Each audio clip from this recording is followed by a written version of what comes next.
MMS viral थमने का तो नाम ही नहीं ले रहा है। जी हाँ, एमएमएस वायरल थमने का तो नाम ही नहीं ले रहा है। नमस्कार, प्रणाम। भोजपुरी स्पीड न्यूज के यूट्यूब चैनल में रउरा लोग के स्वागत बा।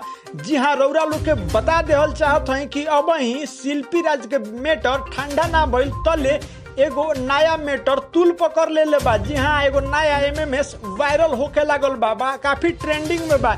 ई एमएमएस भोजपुरी इंडस्ट्री से नहीं के बल्कि ई टिकटॉक के दुनिया से बा। जी हाँ, टिकटॉक के दुनिया में काफी नाम कमाइल व्यक्ति जेकर नाम बा अंजलि अरोरा के एमएमएस काफी ट्रेंडिंग कर रहल बा। जी हाँ, खबर विस्तार से बतावे से पहले रउरा लोग के एगो छोटा सा आग्रह करतनी कि रउरा लोग अगर अभी तक हमारा ये यूट्यूब चैनल यानी भोजपुरी स्पीड न्यूज के यूट्यूब चैनल के सब्सक्राइब नहीं कैले तो फटाफट सब्सक्राइब कर दी, बगल में बेल आइकन यानी घंटी के निशान भी दबा दी।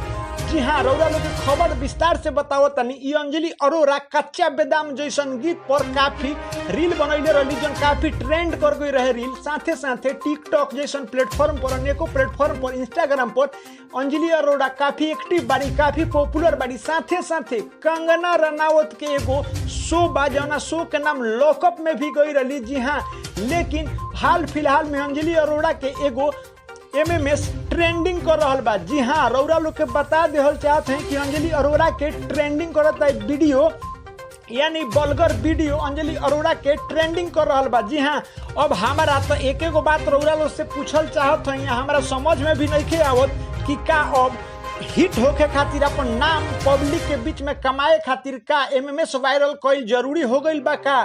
जी हाँ, हमरा तो बुझाता साथे साथे जौना तरीका से एगो ना एगो अभिनेत्री, कलाकार या एक्ट्रेस के एमएमएस वायरल हो रहल बा, आवे वाला कुछ दिन में चाहे बॉलीवुड होके, चाहे भोजपुरी सिनेमा होके, चाहे टिकटॉक के दुनिया होके, केहू भी व्यक्ति में जाए के ना चाहिए, साथे साथे लोग थूकी। जी हाँ, रउरा लोग के बता देहल चाहत हई, वो वीडियो रउरा अगर कहीं मिल जाई देखे के रउरा देखम तो साफ सुथरा शब्द में अंजलि अरोरा नजर आवतरी। जी हाँ, अब ई वीडियो आखिरकार अंजलि अरोरा के शेयर कैलस, कैसे शेयर भइल, पब्लिक के बीच कैसे आइल, ई तो पुष्टि नहीं हो पावत। लेकिन वो वीडियो में साफ सुथरा शब्द में बता देहल चाहत हई कि अंजलि अरोरा नजर आवतरी। जी हाँ, रउरा लोग के बता देहल चाहते हैं ऐसा ने ताजा तरीन खबर न्यूज जाने सुने खातिर हमारा ये यूट्यूब चैनल से रउरा लोग जुड़ी, आशीर्वाद प्यार बनाई, ताकि रउरा लोग के बीच हम ऐसा ताजा तरीन खबर लेके आवल करें। लाइक करी, कमेंट करी, शेयर करी, सब्सक्राइब करी ना भूली। नमस्ते, प्रणाम।